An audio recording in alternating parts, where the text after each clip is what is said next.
Practical Spirituality here in the holy city of Jerusalem at Esha Torah, overlooking the Temple Mount.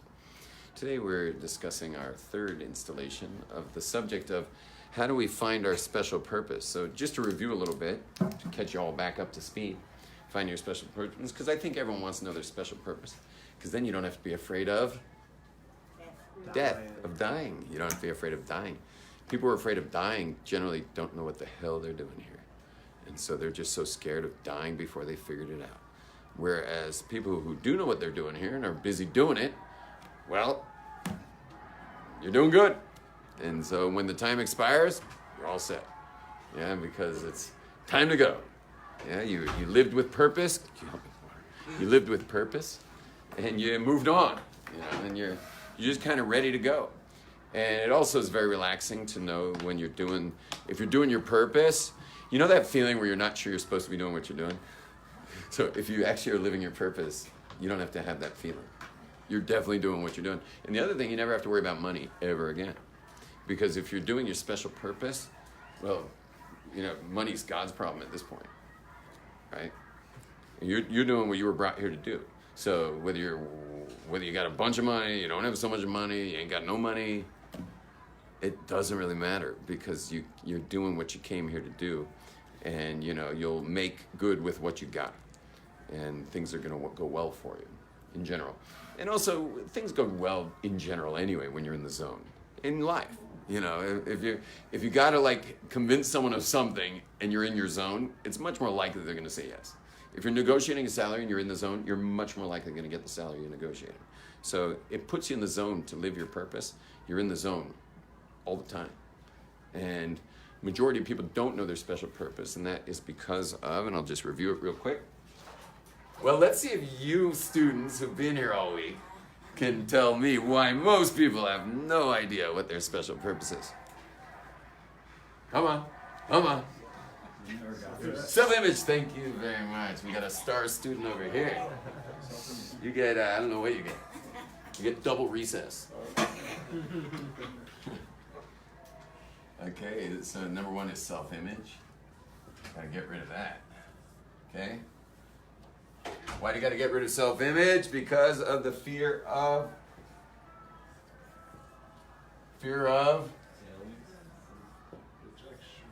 rejection and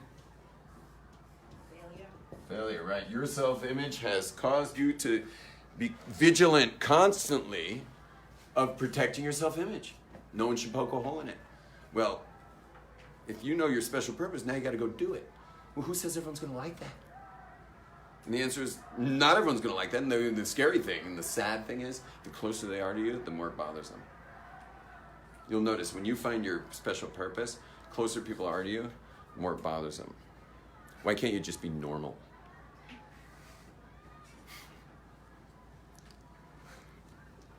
Why you can't just like be a capitalist like the rest of us? You know, like you gotta just go be Mr. Idealism. And it's gonna fail many times, because if it's worth anything, there's gotta be some level of risk. If it's worth something. And you're gonna risk and you're gonna fail and you're gonna risk and fail and risk and fail and risk and fail until you win, until you make it, until you're succeeding. Okay? So that's number one. Number two is once you get rid of self-image, you wind up with this amazing place called being who? No one. No one's lots of fun, because when you are no one, you can be anyone. And therefore, this is what we call, you win the Gumby Award. You get to be Gumby. Okay? And it's fun to be Gumby. Okay, Gumby is just a ball of clay. He was once a little green ball of clay. Gumby, let's all see what Gumby can do today. Gumby, yeah, so you get to be Gumby. And it's so fun to be Gumby. I mean, I do crazy stuff all the time, man. I'm in the shook and see some old lady needs a little help, so I help her. And then I find someone crying, and I'm her psychologist. And then I find someone who's like looking a little lonely behind a bar, and I'm like, okay, I'll be his drinking buddy. You know, and I like, Gumby, here's Gumby. And then I get home and one of my kids is looking like someone might have, upset her at school. And so I'm like this super loving, and Gumby certainly can be a man, And so I'm Gumby, So Gumby is a blast, So that's the first step, is being Gumby. Okay, number 2 is once you get rid of self-image, you get to be Gumby. And Gumby's so fun. Okay, it's fun to be Gumby. And then the next is you're natural. What? Look at the answer. Come on. Natural. I don't think you were here for that one. Natural. I'm gonna start writing it. Excellent. Who nailed that? Yes. Your natural personality. I like the way that S came out. So your natural personality, which none of us even know anymore. I've been doing my best to like strip down like all of the fake personality I am, and just get down to like who was that amazing like nuclear power plant of like energy, which was this 2-year-old Yom Tov. When I was a little 2-year-old, I was probably like an absolute terror. I was really, really pushed the limits of every possible thing. But I was very loving, and it's interesting. Today I'm very loving, and I'm pushing the limits. You get that, right? Like as an Orthodox rabbi, which I consider a swear word, but as an Orthodox rabbi, I'm pushing limits. Like I'm basically pushing until it pushes back. And so far it hasn't pushed back much. Once in a while it pushes back. What do you mean you're pushing limits? I push limits. What are they? Meaning the only rules I keep are Shulchan Aruch. Does that mean you Traffic laws, forget about it. I told you the story of the speeding, so I just don't keep any rules, basically, except for obviously Shulchan Aruch. Okay. Yeah, I keep the rules of the Torah. And regarding civil law, I do like just to sleep at night. I actually am straight with money. What? Straight with money. Straight money. Everything's on the books. I play on the books. So what laws do you push? Oh, I push every other law. Don't worry. You have the I don't want right to go into remain details. silent. You have the right to remain silent. But if it says it in the Torah, I keep it. If it don't say in the Torah, I break it. Yeah.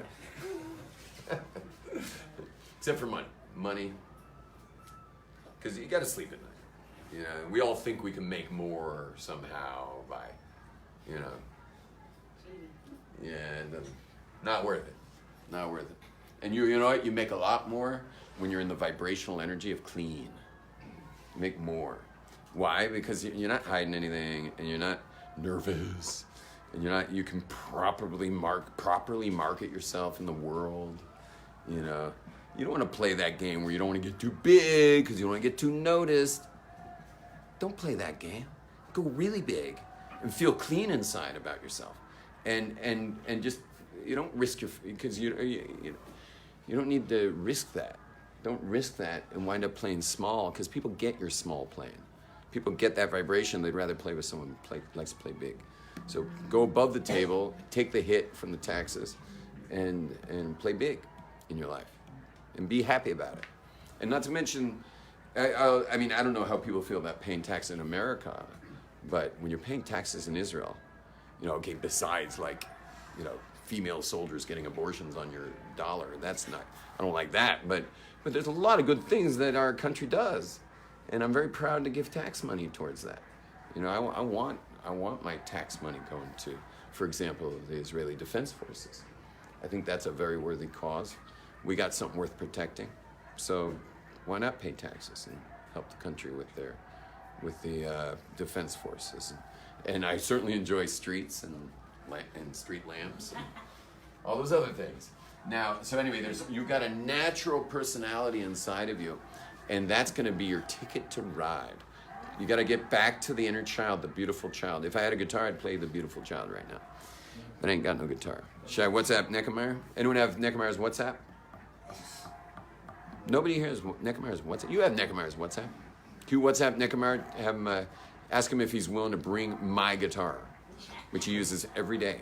Say, do you mind bringing Rabbi Glazer's guitar, which you use every day?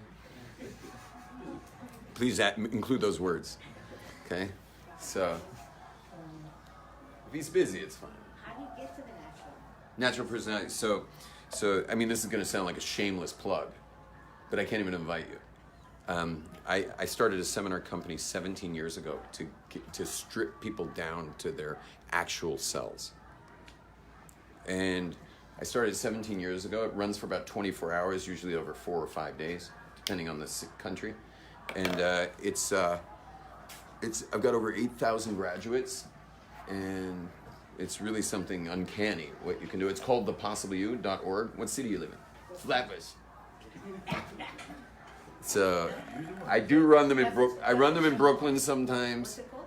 The Possible You. My next seminar in English is going to be, oh boy, I think it's going to be in Muncie. I do in Israel. In Israel, it's in Hebrew. I know. Welcome to Muncie. Oh, you'll come to Muncie. You have a place to stay up there? So anyway, I run it in Hebrew here in Israel. But I will have some English one for men, not for women, but for men. Yeah, here in Israel, later this winter sometime, like after Shvat, after Tu B'Shvat, something like that. I think I'm running 2 or 3 for men. I'm just going to do like a roll of them, and then we're back to Hebrew. Muncie one for women too? Muncie's for women too. So anyway, but that's that work. It's called The Possible You. You might want to write it down because you can go on my website, thepossibleyou.org, and watch little mini video, mini and maxi.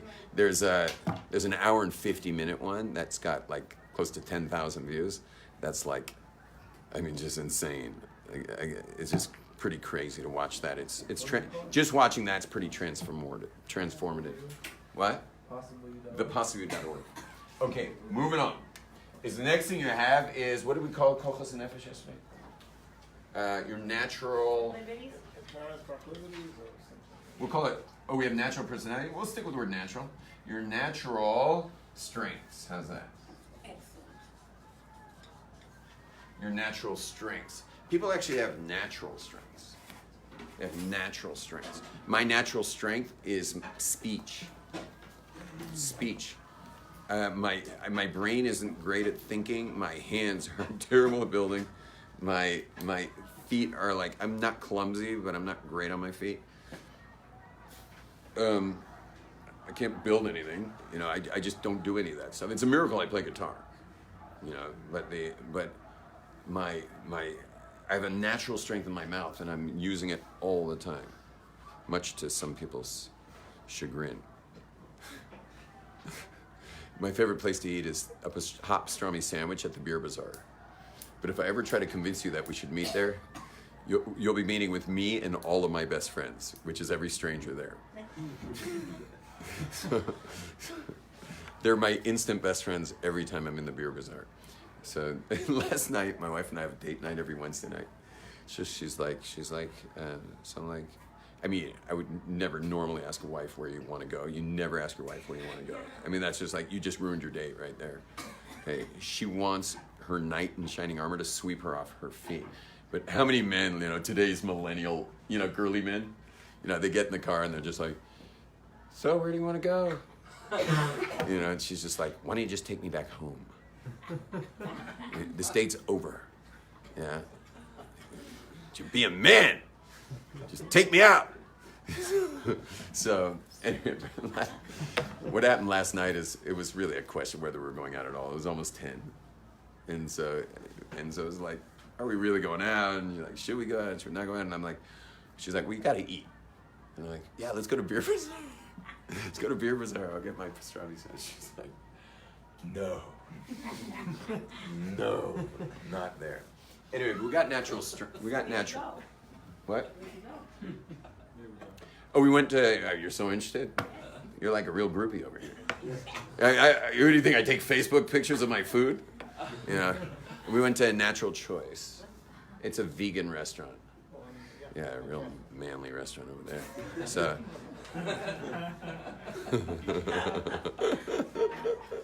A vegan restaurant. It's a restaurant for fairies, you know. So, anyway, so we're eating there at a Natural Choice, and then afterwards we got tea. And another place.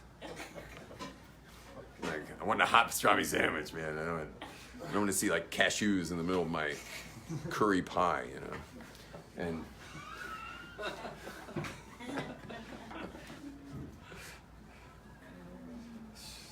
nobody got time for that. Yeah. So, anyway, how you doing? There's a seat for you right here. Anyway, I don't know why we're talking about this right now. Oh, it was you. Just wants to know where I ate. So I met the dumbest person I ever met 2 years ago. I mean, this guy, if he had two brains, one would die of loneliness. There was just nothing upstairs on this guy, you know. And meanwhile, he's here in Esha Torah. So like we are supposed to be teaching Torah, but good luck with this guy. Yeah, there's nothing was going in, you know, nothing going in. It was like every time you said something to him, you could hear an echo. So anyway, so what do you do with a dumb guy in yeshiva? So, and I was shocked because I never met a dumb guy in my life. I mean, everyone I met was uniquely brilliant. And I thought maybe I met my first dumb person. So here we were, it was Sukkot holiday. And when we build my sukkah, the sukkah it's large, like very large. It holds 100 people. It's freestanding. Well, now it's not so freestanding. We've now kind of attached it to some fences. But the hard part about this sukkah, and there's only 2 people on earth who could attach, is the corners. The corners is like you need an engineering degree to attach these plywoods together in a way that it's going to work. And so the 2 people on earth so far were this guy who lives in Beit Shemesh, Ra'anan Badson, who's a geologist, works for the Israeli government, a student of mine from Esha Torah, another success story, and then my son Avraham, who's also an instinctual genius with space and physical stuff, and that was it. But this year, Ra'anan couldn't come, and my son was not even in Jerusalem that day, and I got 20 Aish guys working on my sukkah. What am I going to do? Well, guess who came in and put the corners on? The dumbbell. Nails it, looks at it, thinking, wow, this is an issue. And then nails it, puts them all together. Everyone was stunned. And my son comes in that night, goes right to the sukkah to see what happened. Oh, you're amazing. Thank you so much. Thank you. I love the way I'm inspiring you to play. Yeah. But I needed to practice at 3:45. No problem. Just saying though. What the hell, man? It's like the Beatles or something? Don't, I never use it. I sit down. Where's the lock on this thing? No idea, man. I don't use It came off? I have extras. I'll bring it in. Not in the case? I can look. Take a look if there's a lock. I don't like going without a You lock. always sit like me. What did you just say? You can sit like him. You're welcome. He sits while he plays? As he does. Absolutely. I gotta sit. What is this? Crosby, Stills, and Nash? Or something? Simon and Garfunkel? Sit while you play? I was tuning in the light of my night. Just kidding. So we're gonna play the Beautiful Child. Yeah. After Purple Haze. Purple haze is in my brain. What's this rabbi doing on the stage? Been around lately, but I don't know why. Excuse me while I kiss this guy. It's the millennial version. It's the millennial version. Yeah, Jimi Hendrix said, "Kiss the sky." I don't know what he was thinking of "kiss the sky," you know. But now everyone thinks it's "kiss this guy."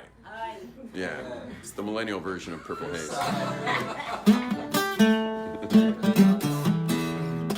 Anyway, I just did the millennial version of Purple Haze. I said "kiss this guy" instead of "kiss the sky."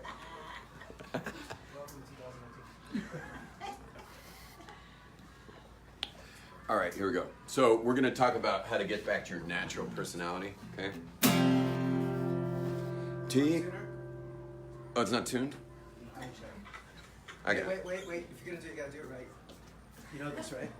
Yeah, of course, but my phone's here, so I can do it. I think it's in two. Anyway, so the guy fixed it. So my son comes back that night. My son comes back that night and he says, "Who's the genius?" He looks at my sukkah and says, "Who's the genius?" You get what's going on here? So here I finally thought I met someone dumb.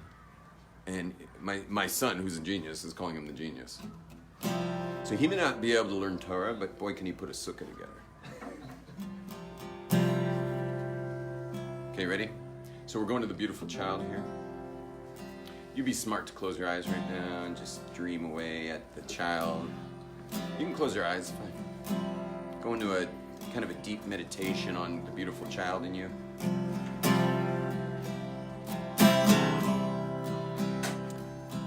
I'll close my eyes too, except for once in a while. Maybe at all. But I won't stare at you, I promise. So see that beautiful child. Maybe you ever seen a picture of yourself when you were 2 years old. So stay in touch with that.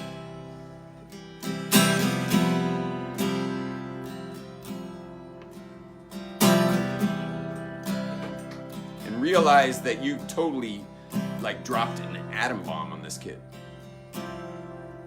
Put the child in your arms though and hold that child tight. Love that child.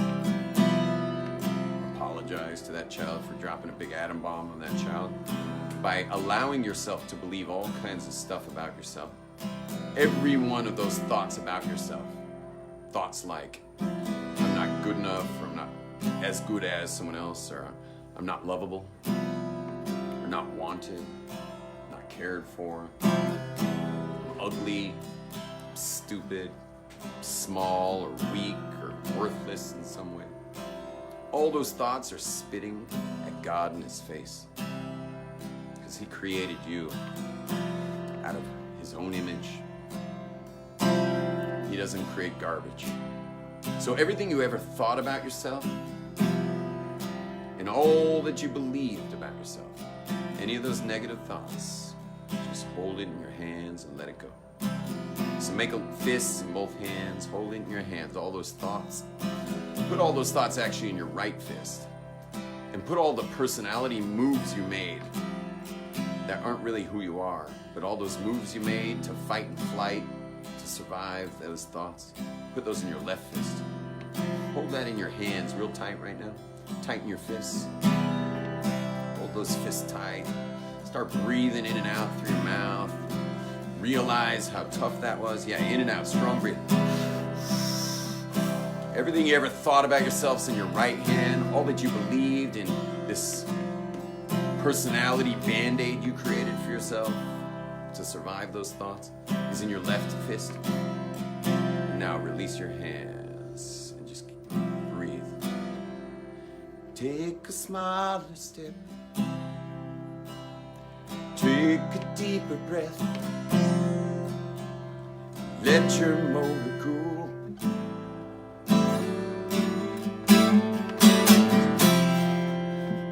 Slow down to a crawl as your defenses fall.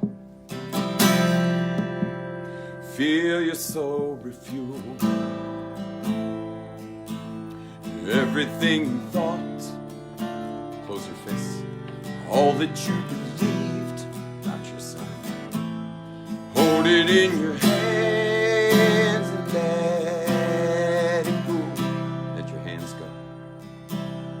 Nothing left to fear. Once you're known, there's nothing left to fear. Open to receive. Setting free the child. The beautiful child in you. Do a little dance. Sing a simple song. Laugh so hard you're crying.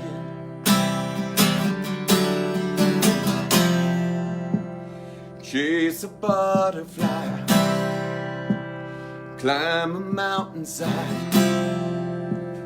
Once again you're flying, the person of your dreams coming into view. Nobody can take that dream away. Somebody who trusts, somebody who shares, someone like the child, the beautiful child in you.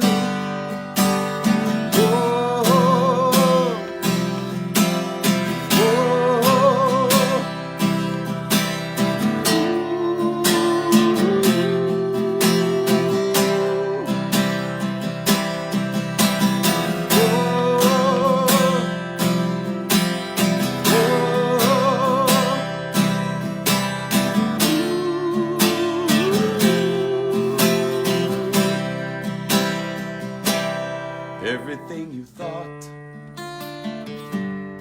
all that you believe, close your fists, hold it in your hands and let it go. Let your hands go. Everyone you love want you to achieve. They want to meet the child, the beautiful child in you. The beautiful child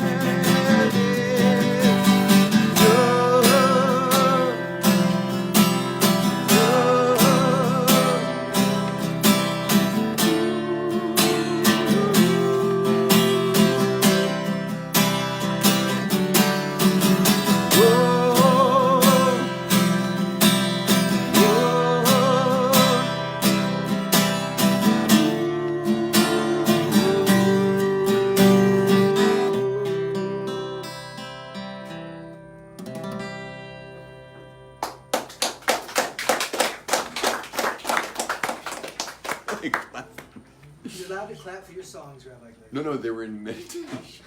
I was gonna You count. did it first. You did it first. Oh, it was you? Oh, good. Don't worry, I was gonna do I was it. gonna count you out. I was gonna count you all out of that. Normally you count someone out.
Good job. By the way, you should hear him play bass. Whoa. You know, I played bass in Washington State for like, with a band for like just makes sense. 3 weeks ago. Yeah. 3 weeks ago, it was amazing. Oh my gosh. What do you think? Shouldn't we have an Aisha Torah rabbi band? Yes. Shouldn't we do that? For Yeah. sure. Rabbi Blaze, I'll bring my electric guitar and get a guitar player. For sure. Then you'll put all You the bring stu- Blaze, you'll sing. you'll put all the Your voice is student slightly bands to better. shame. Yeah, right. Great voice. How'd you guys like the Beautiful Child song? It's such a nice song. So that song was actually I've trained 5 people to run my seminar. None of them run it, but one of them was my oldest brother, who's a very prolific writer, and he wrote that song for the seminar because it's really every line of that song is specifically moves we make to get back the child, to get back to that natural child inside of us, that high energy. Place of that child. Okay, anyway, natural strengths. Here we go. Now we're moving on. And what we're moving on to is that when you grew up, when you grew up, lots of things went wrong. Things went wrong. Lots of things went wrong. But there were certain themes in how things went wrong for you. And for each one of us, things went wrong differently. The ways things went wrong for you caused inside of you a big lack, a need, a problem. And that problem's the one you were created to solve. God set you up in that family, with those parents, with those siblings, with those situations that took place. That when all those hits you took, which you could wind up spending thousands in therapy for, but all those hits you took, if you look at them all together and you kind of add it all up, you'll notice there are themes. And you can kind of boil them all down to one big theme that's one giant hole in your heart. And you spend the rest of your life filling that hole. That's your purpose. That's what you're here for. The reason God sets us up, not in the Garden of Eden, but rather in our parents' home, with all the stuff that went down there in school and all this other crazy stuff that happened publicly. I mean, what about kids who grew up during 9/11? I mean, that was a big day. You know, like that wasn't by chance that they should be growing up. And those kids who live, there are people who actually live down there. You know, a lot of people living in the financial district of Manhattan, but there are some who do. And a kid growing up there is going to have something to champion as an older man. You know, once he gets older, and when she gets older, there will be certain causes. So, what does it mean to have a purpose? Having a purpose means you're here to fulfill something. Well, what are you going to most want to fulfill? You're going to want to fulfill things that were missing during your developmental years. Because those are holes that are, you can't fill those holes. Those are unfillable holes. And therefore you'll have your whole life to fill it, because it'll never be full. So you just keep going and keep going, keep going. And you're always motivated. You know, I'm always speaking probably more personally than I should, but in my particular case, I had the most loving parents in the world. I mean, just incredibly loving parents, but busy. Busy, loving parents, which worked out really good for me. But just because, you know, I was kind of busy myself. So even as a kid, I was pretty busy. So I was perfectly happy having busy parents because, you know, they were busy, I was busy, everyone was busy. But there were ages when I was young that I believe that I could have used a little more nurturing. But my father was a traveling businessman, very successful businessman, started a big company and ran it for years. I mean, you two gentlemen, this guy in the back, and these two guys in the back look like they're a little older than me, and this guy over here, you probably wore my father's swimwear at one point or another. He owned a company called Laguna Swimwear with two little eyes on it. You remember that? If you bought swimwear, you had no choice but to deal with Laguna, because it wasn't exactly a big segment of apparel. You know, I feel like my dad was like the first person who ever made a bathing suit. You know, I mean, before him, you just cut your jeans when they wore out. You know, I mean, we're talking about the late 50s probably, and created this monster of a company. And he sold it to U.S. Industries years later, and started more companies in swimwear, men's swimwear. Thank God. I don't know if I'd have made it here if it was women's swimwear. That's a whole different ball game to grow up in. But I grew up in men's swimwear, which was perfect as a surfer, which meant, because you always had a surf line. If you make swimwear, you gotta have a surf line. So I always had, I was heavily stocked. And not to mention, when you're sponsoring surf contests in the North Shore of Hawaii, well, you have to send your son to make sure all the banners and stuff are in the right place, right? So that was my job. Yeah. He's like, how are the banners? And I'm like, I don't know, I'm too stoned. So, anyway, but that was a great thing, having a father as a swimwear manufacturer, growing up as a surfer. At one point in 10th grade, when they found, in the first semester, my mom got called in the office. And, of course, I wasn't in school that day, because the waves were like 6 to 8 feet. But so she just waited there until I finally got in, because I always come in for the cheap burritos, kind of, and to make other business deals. But anyway, so they're like, they start asking about me, where is he? So people are like, I think he comes around lunchtime. So my mom had to wait. I finally get on campus. Word has it I'm supposed to go to the office. I go to the office. There's my mom. She's not looking happy. they pull out an envelope filled with absentee notes. 42 forged notes in one semester. We're only halfway through the semester. 42 forged notes. There's a seat right here for you. 42 forged notes. By the time they were done, because they went through every one to see if it was her signature. She was like, no. I mean, imagine when by the time they got to 42, she was like on the floor, like you needed a spatula, Anyway, no, but it was a really good year of surfing. If there were no waves, obviously, I would go to class, around 11. So, why are we talking about this? You grew up. Natural strength. No, you grew up with parents who loved you. Your but whole- were busy. Blue jeans. Hard life. Even though they loved you, they weren't around all the time. No, but how did we wind up in high school? Getting back to your child Burritos. self? What? Getting back to your child self? Oh gosh, he's still on the child meditation. The child self. Anyway, whatever, we'll skip that Busy part. parents. Yeah, let's go back to busy. We're talking about things that happened to you as you grow up. Yeah. Anyway, but my parents were very loving and but busy. So all I do every single day is talk about love all day. That's all I do. I become like the world's expert in like how to help you live a life of love. That's what I do. I mean, that's basically it. And when did you love the best? In your entire life, when did you love the best? When you were a toddler. When you were a toddler, you loved the best. When you hug someone, like your whole body goes into them. You ever hug a toddler? I mean, you really hug.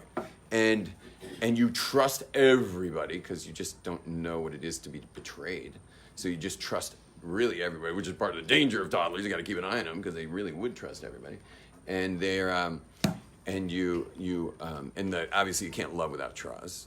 You're not going to put your heart out there without trust. But you trust everybody, so you put your heart out there. It was your greatest time of love. And so I've spent my whole life on this purpose. And I mentioned this the other day, but I was giving a love sermon, which is every sermon I give, but I was giving a love sermon in Manhattan to like 200 young professionals when I realized that I had been giving that same exact sermon, when I was like, big hair and beads and stuff, to a bunch of hippies in Santa Barbara. And, but I was preaching to the choir, and then all of a sudden I was with all these yuppies. And I realized that my whole rabbinic career, if I can be that honest, is really, I'm just really ultimately getting your ear that maybe you could live a life of love. That maybe you could live a life of love. So you come to, hear a Torah class, or you're checking me out online for Torah or whatever. You want to tune in a little Torah, but you'll notice I'm just going to segue it back to loving connection. I'm always going to segue back there. I never stop. And this has everything to do with God, which is why I'm a dedicated meditator. I'm deep into meditation and Kabbalah and stuff like that, because that's loving connection. Like having that loving connection with God, having that loving connection to yourself, and having that loving connection to others. And that's what I'm here to do. That's my job. And I'm telling you, I'm so fulfilled. I have so much love in my life, and I'm never done, because everywhere I go is more people who've been hurt, more people who've been, more people who've said being vulnerable is too dangerous, and so once you don't want to be vulnerable, well, say goodbye to love. And I believe love's your deepest need, personally. They had, after the Holocaust, the orphans filled the orphanages, because everyone hiding the orphans, or wherever orphans were hidden, whether it was in the forest or in Christians' homes or wherever they were. Once the war was over, they were safe, so they just sent them to the orphanages. And the orphanages packed with with children. Anywhere from infants and up. Packed. And they had to bring more beds, more water, more food, more shelter, like everything they had to bring. And but they were dying. The kids were getting sick and dying. They couldn't figure out why. And eventually, after enough monitoring the kids, they finally realized that the quiet ones were getting sick and dying. Just the quiet ones. And they're like, that's interesting. Why are the ones screaming doing better than the ones who seem to be okay? And the answer was that the ones who were screaming were getting held, they were getting touched, there was affection going on, there was contact, there was connection happening, probably because people just wanted to, you were getting a headache from hearing the crying, but they were at least getting touched, being held, being cared for. And so what they learned was something fascinating after World War II. What they learned in this unplanned experiment was more important than food, water, shelter, and clothing is love and connection. That's your deepest and most important need. That is what you need more than anything else. And women are the ones who admit this. But if you peel away at a man, you'll get there too. You got to peel off some stuff because men have already given up on that because that's way too vulnerable. So they go for the counterfeit of love. Who knows the counterfeit of love? No. Counterfeit of love is attention. It's attention. Feels like love, looks like love. When you see someone getting a lot of attention in the lobby, you're like, oh, everyone loves him. Everyone's clapping at the rock concert for this guy. If you'd see his biography or her biography, you would see that it's always some massive breakup in the family when they were kids. And now they happen to be particularly pretty or particularly handsome or particularly, good acting or good music ability or whatever they had. And that was going to be their left-hand survival. What we had in our left fist, that's going to be in their left fist. But those people always wind up choking on their own vomit 3 a.m. on the night of their biggest concert. And then, of course, everybody loved him.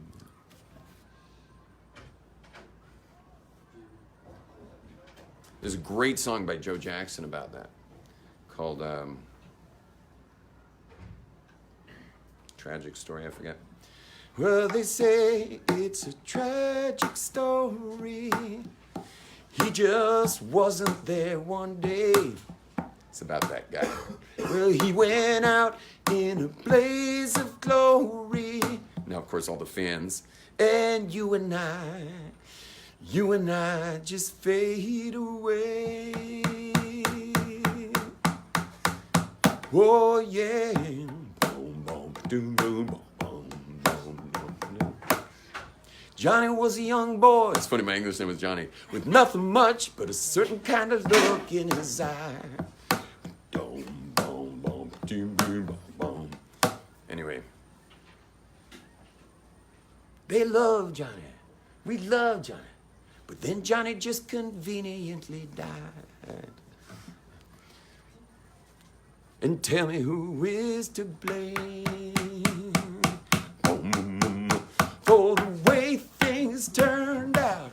Boom, boom, boom, boom, boom, boom. It was called Blaze of Glory. It was actually the title track of the album, Blaze of Glory. Joe Jackson, Blaze of Glory. Check out that tune.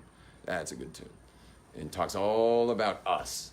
Because we may not be the rock star, but I promise you, all the non-real, all the what's the opposite of natural? Synthetic personality. All of your synthetic personality, which is literally how you know yourself. Meaning all of us are living that way. And myself too, by the way. I'm just as big a bluffer as you are. It's just, and I'm even worse. Because you, at least, if we sat down for 10 minutes, we'd see all your bluffs. And you'd admit it. Whereas I have the convenience of running a seminar that gets rid of it. So right now, my bluff's all in the blind spot. Meaning whatever bluffs I've found, I got rid of. But I got other bluffs that I don't even see right now. It is so complicated. Like, I feel like I'm close to my child, and you can sense I got my child here.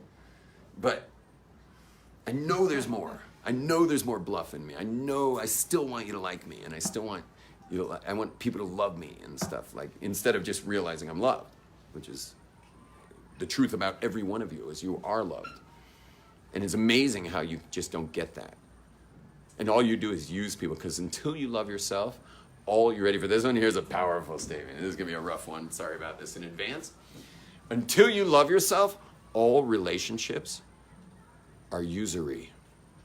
You're using somebody. All relationships, you're using everyone, even your parents, siblings, everyone. Notice you call this parent when that's going on with you, and you call that parent when that's going on with you, and you're like, all you're trying to do is just fill your holes. You're like a wiffle ball filled with holes, and you're just trying to fill those holes with everybody. You're using everybody, even your own parents you use.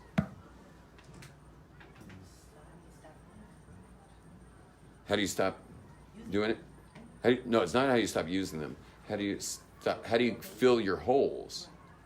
You said there are seams. How do you?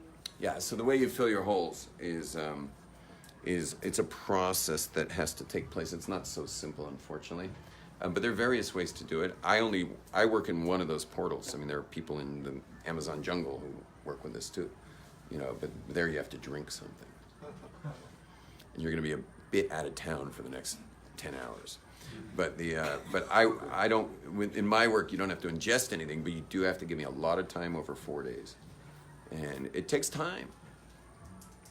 Although little kids, I've already had 2 people I've counseled in the last 2 days whose kids started believing something about herself.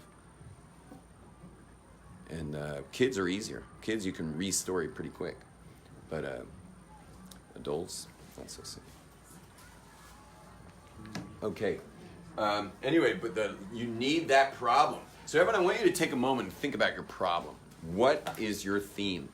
What bothered you? Anyone here willing to raise their hand and share with what do you think your problem? You got to think about it. What was missing? Because you can fulfill that for this world, and you'll always have a purpose. You'll be on fire. You're gonna be on fire in your life. And you don't even have to monetize it. We spoke about this the other day. You don't have to monetize it. I monetize mine. People pay me for this. You understand? All I do is talk about love all day, and people pay me. Okay, but you don't have to monetize your. Just make it a side thing. Create a website or donate to people who are already doing it. You don't have to be the guy who does it. You don't have to shake your pom poms. Okay, but it's a hell of a lot more fun to be the guy championing the cause, and then you get to all the stuff we spoke about in the intro. You get all those nice things. You don't have to worry about money ever again, and get to just be in your purpose. It's fun to be the one who champions it. It's great. I mean, you're totally off the hook for anything else because God's in charge now. Because you're spending full time on what you came here for. There's nothing wrong with making a bunch of money though, and having jet skis and and a couple of ATVs and all that stuff, and just donate to someone who does it. That's cool too. You'll feel fulfilled. All right, so who's willing to share? Yeah, you got yours? You know what was always missing? I'm filming. What? I don't know if this was always, because it was only for a period of like Your next solution. 2 to 3 years, but it was intense during then. Yeah. So what's the hole in your heart? It was mostly that I felt defenseless to stop, let's say, certain bullying that was happening to me. Okay, excellent. Okay, great. And that comes with a pretty obvious cause, and that's benevolence amongst people. That people should be benevolent with each other, not malevolent, but benevolent. Okay? People should be good to each other, and that's an amazing cause. Okay? The truth is, I'm not even sure it was his fault, because he also had a pretty crappy time in school. Well, people generally wound where they're wounded. So your job isn't to forgive. I mean, you should forgive him, but that's not the job right now. The job right now is to realize what you're missing and get it together. Lucian, what you got? My father wasn't around so much, so it was father seeking approval from like a male figure. Excellent.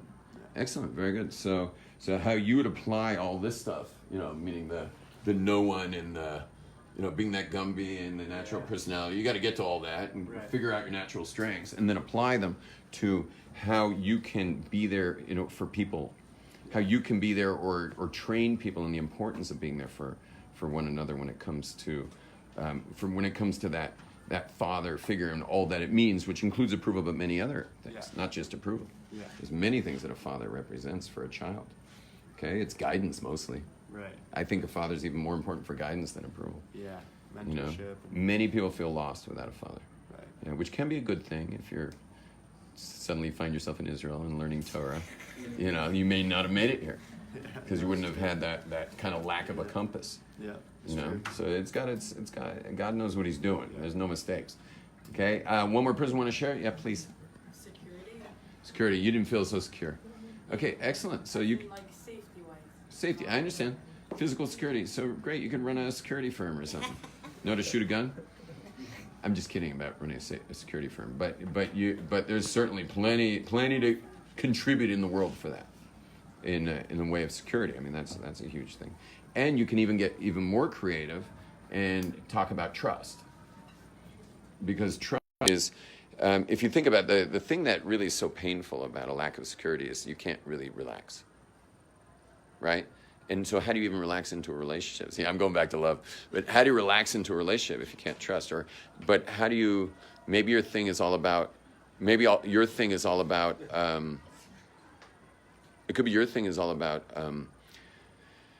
creating a safe environment, you know, that's not paranoid. Because it can lend to paranoia. So you got to, maybe your thing's about creating a safe environment in the world, which may even be the way people feel at a Thanksgiving table or a Pesach Seder. Okay, very good. That's today's class. Thank you very much for checking in. But one last thing. The rabbi in the back does the great mitzvah of feeding a family every Shabbos from this Thursday class. So anyone who wants to, please help. If you give something that jingles, it will buy Pringles. But if you have something that folds, it will buy something that, if left alone, eventually molds. So please go for the fish and the meat version. And you got your mitzvah of feeding a family for Shabbos. And thank you very much, Rabbi, for being that messenger. Okay, shalom, everybody.